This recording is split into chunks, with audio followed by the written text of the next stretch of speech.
Hola a todos, bienvenidos a un nuevo programa de Entrevidas TV y en esta oportunidad voy a estar hablando con la escritora Aura García Junco. Bueno, Aura, muchísimas gracias por estar en Entrevidas. No, al contrario, muchas gracias por invitarme a charlar.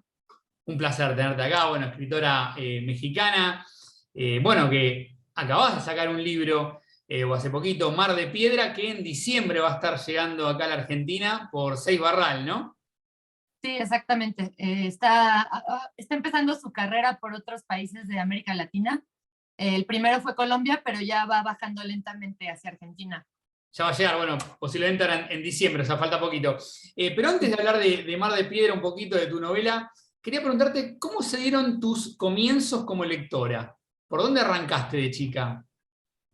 Bueno, pues mi familia era una familia peculiar en ese sentido porque mi papá era escritor y se dedicaba a la difusión de la literatura y mi mamá también era lectora, pero especialmente mi papá por lo que hacía, pues siempre nos mantuvo a mi hermano y a mí muy cercanos a los libros y me leía cada noche, me leía cosas que tenían más que ver con la fantasía, las fábulas de Tolkien que no entran en El Señor de los Anillos, las compilaciones de Italo Calvino de cuentos folclóricos, un poco por ahí esa línea que siento que en general es poco explorada, pero realmente yo crecí leyendo mucha fantasía, mucho terror, muchas novelas negras también por él. Y después, en cuanto a la escritura, ¿por dónde arrancaste? O sea, ¿qué tipo de textos escribías? Pues tengo una primera novela que se llama Anticipar Artefacto Dentado y es una novela que es muy fantástica y te la menciono porque prácticamente mis primeros textos terminaron ahí. En algún momento de la adolescencia escribí por ahí un cuento, mi papá lo publicó en su proyecto editorial sin avisarme y yo ya no volví a escribir nada hasta que terminé la universidad y lo que empecé a escribir fueron estas historias un poco desligadas que acabaron constituyendo una novela. Pero bueno, eso fue lo que empecé a escribir y al final acabó siendo un trabajo de varios años que llegó a ser un libro entero. Tu primera novela es de 2019, Anticitera sería. Sí, Anticipé Artefacto Dentado. Y después, bueno, tenés un ensayo, ¿no? Ujú. En ese Sí. recorrido, y ahora salió tu segunda novela, Mar de Piedra. ¿Qué pensás que fuiste cambiando, que fue por ahí mejorando seguramente con el tiempo, entre esta primera novela y la nueva? En vos como Uy, escritora. bueno, la verdad es que son dos obras muy, muy diferentes. La primera tenía como idea central eh, la idea del fragmento perdido era algo que tenía temas clásicos y medievales porque yo estudié letras clásicas y entonces era digamos que un poco conceptual también, era más experimental porque de lo que quería hablar es de un mecanismo, el mecanismo de Anticitera que está muy roto y quería hacer un libro que estuviera tan roto que solo quienes lo lean puedan hacer una especie de armado muy centrado en la manera en la que imaginas la unión de las historias. Es decir, no es nada lineal, muchos personajes aparecen solo una vez, tiene esta cosa de aparato roto, y te digo que especialmente es bastante experimental esa novela, es una novela, no novela, me la han descrito así, no son palabras mías. Y esta última novela, Mar de Piedra, si bien tiene la parte fragmentaria y tiene un pequeño factor experimental, más bien es una historia que sigue a tres personajes de inicio a fin, son personajes que tienen recorridos muy claros y eso es toda la diferencia, ¿no? Porque es una novela, digamos que mucho más centrada en la psique de los personajes, en entenderlos, en entender sus heridas y qué hacen a partir de estas. Son tres personajes, una profesora universitaria, un alcohólico en recuperación y una joven serían, ¿no? Sí, lo Esto, que sí tienen muy en común, perdón, las dos novelas es que ambas tienen como centro algo que podría ser, bueno, es ficción especulativa, tiene un poco de ciencia ficción, un poco de fantasía, entonces ese es un elemento que se preserva en ambas novelas. en la nueva novela, digamos, esto está situado en México en 2025 Ujú. y es una Sí, y utopía.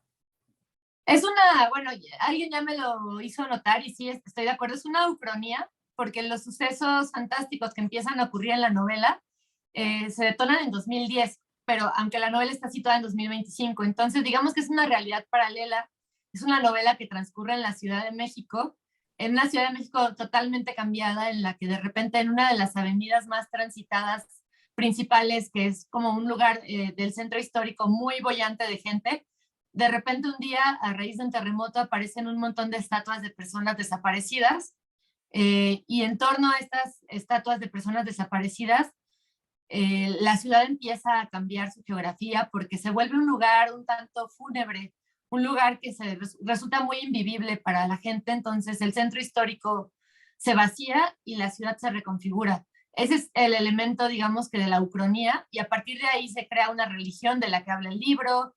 Los personajes orbitan alrededor de esta ciudad cambiada y tienen pues tres motivaciones distintas. Esta avenida que decías es Avenida Madero, ¿no? Esta calle importante. Sí. Y ahí, bueno, hay un poco, ¿no? Esto se transforma todo muy, muy gris, ¿no? Como muy, muy turbio a raíz de este acontecimiento. Aparecen estatuas en función de gente desaparecida, mujeres, hombres, niños también. Sí, bueno, es complicada la trama porque toda la trama habla un poco de la delgada línea entre las personas desaparecidas y las personas que se suicidaron y se convirtieron en piedra, que es algo en lo que cree la religión que profesan en este lugar, en esta Ciudad de México cambiada. Es una religión que surge a partir de la aparición de las estatuas, y de hecho surge porque la gente tiene la necesidad de explicarse cómo pudo ocurrir esta proliferación espontánea de estatuas. Entonces, sí, en principio son estatuas de personas desaparecidas, hombres, mujeres, niñas. También hay, pues ese es principalmente el motivo por el cual esta ciudad se torna cada vez más gris, como cada vez más triste.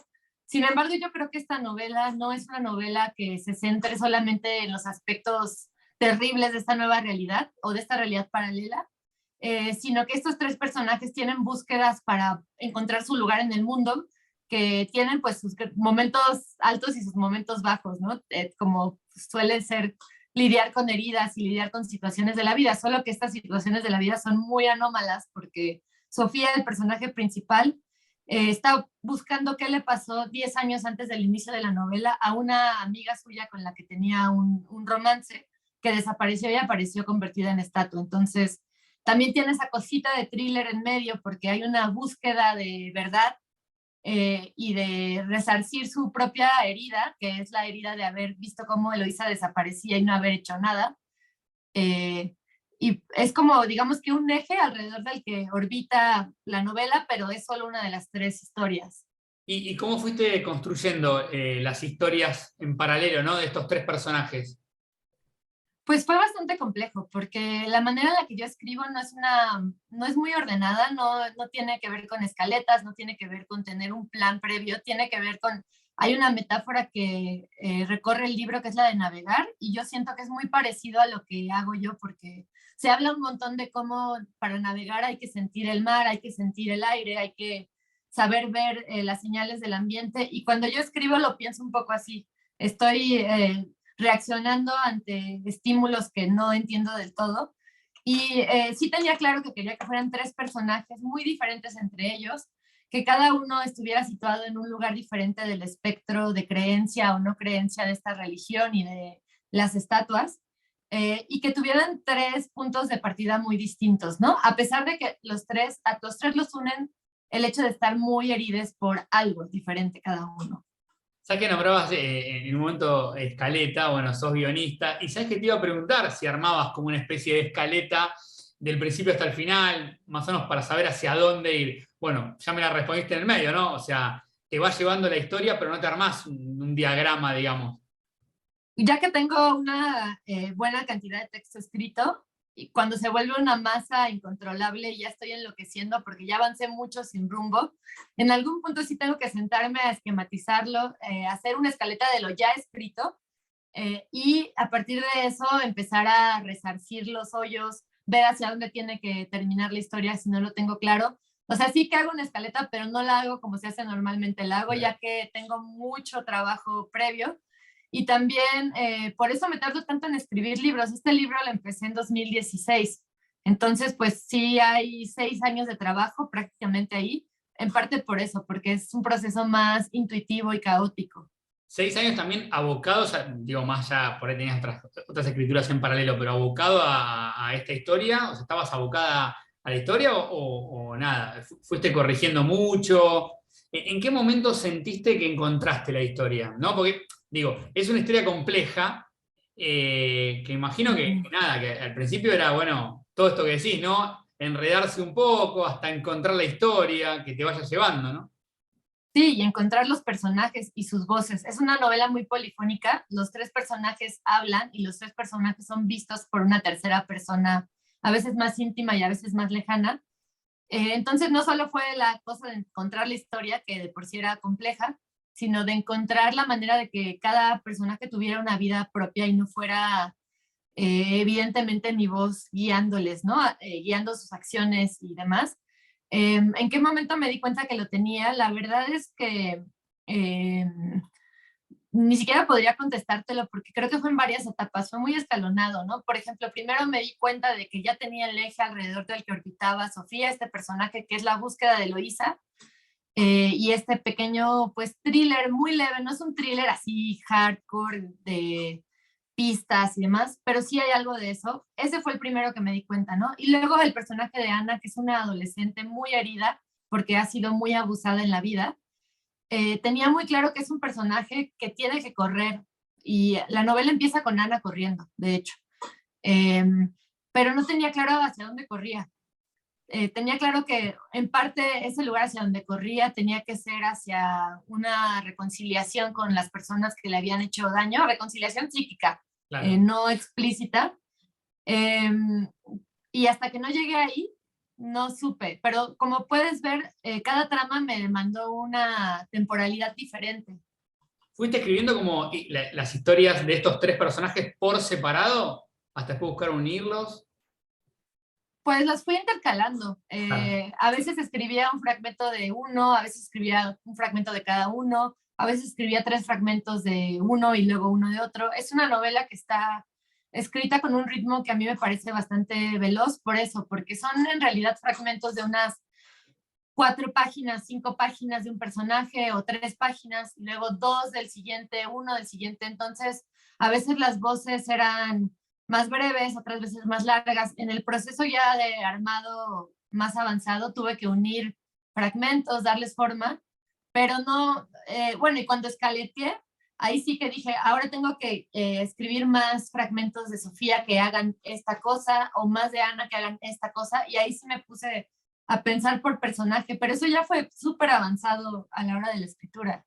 Y en cuanto a la historia, ¿cómo nace? ¿Cuál fue la imagen disparadora? ¿O no escribiste sobre una imagen?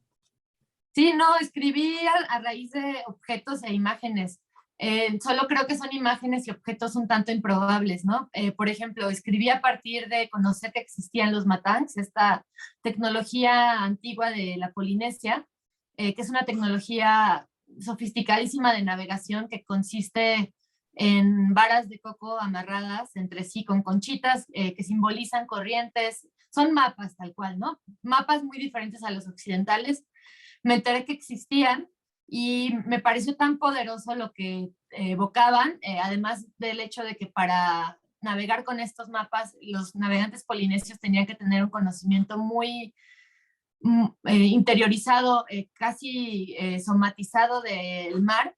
Y entonces me gustó tanto esta imagen que decidí escribir a partir de ella y empezar a pensar también en el concepto de las islas y pensar estos tres personajes que todavía no tenía muy claros como tres islas que no se juntan, y que si se juntaran podrían conseguir algo, pero no consiguen juntarse porque la incomunicación humana es tal que es imposible juntarlos.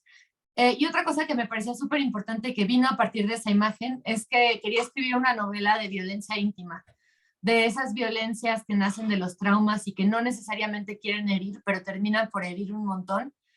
Y todo eso surgió a raíz de que conocí los Matangs y supe de la navegación antigua, de la isla de Pascua, de todas las islas que son de esta constelación de islas que nadie voltea a ver en Occidente, y que nadie sabe nada de ellas. Entonces te digo que es un origen bastante improbable, pero fue esa imagen la que me puso en movimiento. Pero hubo también mucho trabajo ¿no? de investigar, ¿no? Porque nada, hablas de temas que no son, digamos, costumbristas, por decirlo de alguna manera. No, muchísimo. En mi primera novela eh, estaba escribiendo de griegos y de romanos y de medievo y acababa de estudiar una carrera de eso, ¿no? Entonces tenía muchas cosas muy frescas. Sí hubo investigación, pero digamos que corté pasos porque acababa de leer esos textos, ¿no? Pero en este caso me tuve que investigar muchísimo de una cultura de la que desconocía por completo. Obviamente había visto imágenes de los moais, que son como lo más vistoso de la isla de Pascua, estas grandes estatuas de cabezas, pero era todo lo que sabía. Entonces, Claro. fue un proceso súper rico conocer la historia de la Polinesia y luego descubrir un hecho que casi nadie sabe, que a mí me pareció fascinante, que es la relación entre América y la Polinesia. Hay una relación incluso genética entre ciertas culturas originarias de América, como por ejemplo las del Perú y las del sur de México, y su relación con las islas de la Polinesia, que es para mí, yo lo pienso a veces como la historia secreta de América, ¿no? Esa que no le ha interesado demasiado a nadie, pero que hay muchos estudios que registran un intercambio entre culturas muy antiguas. Por ejemplo, el hecho de que el camote se encuentre en la Polinesia, pues es una de estas muestras de que hubo un intercambio cultural entre estas dos culturas. Entonces, cuando llegué ahí, en mi investigación, investigué todavía más porque me pareció fascinante enterarme de esto. No, increíble, increíble todo lo que estás contando y que después se transforma en una novela, ¿no? ¿Tendrás el libro a mano ahí como para leer un fragmento, puede ser? ¿O te complico? Uy, ¿No? eh, no, creo que no tengo ninguno en este cuarto, sí. Ah, bueno, no quiero complicarte. Contame, ¿cómo se dio la posibilidad de publicar por Seis Barral, que es una editorial importante, ¿no? Un sello importante? No, pues es una editorial que me encanta y realmente estoy muy fascinada y muy extrañada de ver mi libro en esas portadas blancas tan características. Claro. Mi libro anterior también salió publicado en Seix Barral, el ensayo, que se llama El día que aprendí que no sé amar. Ese sí está disponible ya en Argentina desde hace unos meses.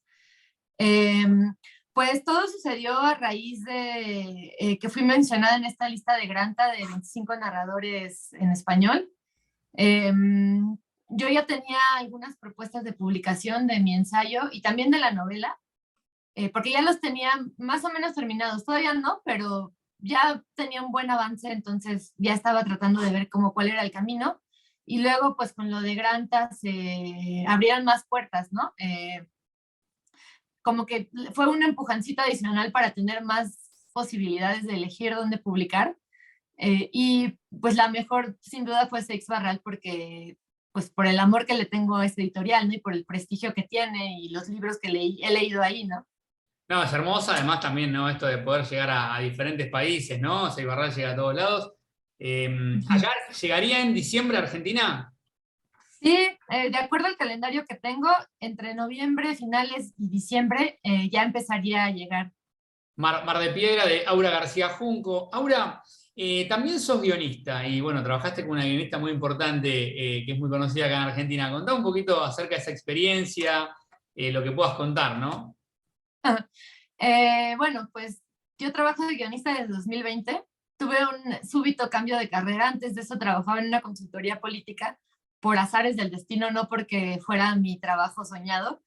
Pero empecé a estudiar guión y me di cuenta de que ahí había algo que me encantaba explorar, que era para empezar la escritura colectiva y después pues la posibilidad de que tus historias se vean, que eso es un lujo, ¿no? Y pues tuve la suerte de empezar a trabajar en la adaptación de unas novelas de Paco Ignacio Taibo II que se llaman Velasco Arán. El personaje es un detective. Acaba de estrenarse, de hecho, la serie está en Netflix, la pueden ver ahí. Y entonces caí en blandito porque entré a adaptar unas novelas que yo leí en mis años 20 y que me encantaron en ese momento. Y pues fue un lujo para mí poder reformularlas, algunas cosas actualizarlas a algunas demandas de nuestra época, ¿no? A darles un poco de perspectiva de género de repente cuando era posible. Eh, y pues a partir de ahí no he parado de trabajar. La verdad es que los procesos en los audiovisuales son bastante extendidos y bastante secretos de repente. Entonces, ni siquiera puedo muy bien contar en qué otras cosas he estado, pero van a ir saliendo a partir de este año en adelante, porque ya hay muchas cosas que están en las últimas etapas de producción. Bueno, pero ya se puede ver en Netflix. Repetí el nombre. Velasco Arán se llama. Así que bueno, pueden buscarlo también en Netflix. Y bueno, ¿y qué otro proyecto estás? ¿Estás trabajando otra cosa nueva? ¿Hay alguna posibilidad de que Mar de Piedra llegue también a la tele? ¿Lo tenés en tus planes como para adaptarlo? Pues en este momento estoy trabajando en un cuento largo de ciencia ficción. Me voy a tardar yo creo que unos varios meses y es lo único que pienso hacer literariamente porque además estoy muy ocupada en tratar de pues darle la mejor vida posible a esta novela a la que le he dedicado tanto amor, trabajo y esfuerzo. Pero sí tengo ganas de hacer algunas propuestas de adaptación de esta novela. Quizás no escribir yo el guión porque creo que adaptarte a ti misma es una labor muy ingrata porque tienes que desechar muchas de las cosas que amorosamente pusiste en papel. Entonces prefiero que alguien haga esa labor ingrata y luego ya solo enojarme con el resultado porque siento que ningún autor o autora lleva del todo grácilmente las adaptaciones. Pero sí me gustaría y sí es algo que tengo en mi horizonte próximo, tratar de buscar maneras de adaptar esta novela. Y para finalizar, Aura, bueno, ¿hay algún plan de venir a presentar Mar de Piedra acá en Argentina? ¿Está en tus planes? Pues está en mis planes, pero todavía no lo tengo materializado. Me encantaría, estoy buscando la manera de sí lograrlo. La verdad es que volar de México a Argentina es inesperadamente carísimo. Eh, es más caro que volar a Europa, lo cual a mí me parece una verdadera locura porque es el mismo continente. Eh, pero tengo muchas ganas y sí estoy tratando de activarlo para al menos ir, no sé, a principios del siguiente año, por ahí. Bueno, en abril o mayo es la Feria del Libro, así que sería un momento por ahí ideal para esa época. Bueno, ojalá que la gente de Seibarra, le mandamos un saludo ahí que te traigan por Sí, ahí, ¿no? Eh, que te escuchen, y sí. por favor, así venís a presentar el libro acá. Y bueno, seguramente nos veremos por ahí. Aura, un placer enorme tenerte acá en Entrevidas. Muchísimas gracias por esta charla. Muchísimas gracias a ti. Un abrazo grande. Chau, chau. Abrazo.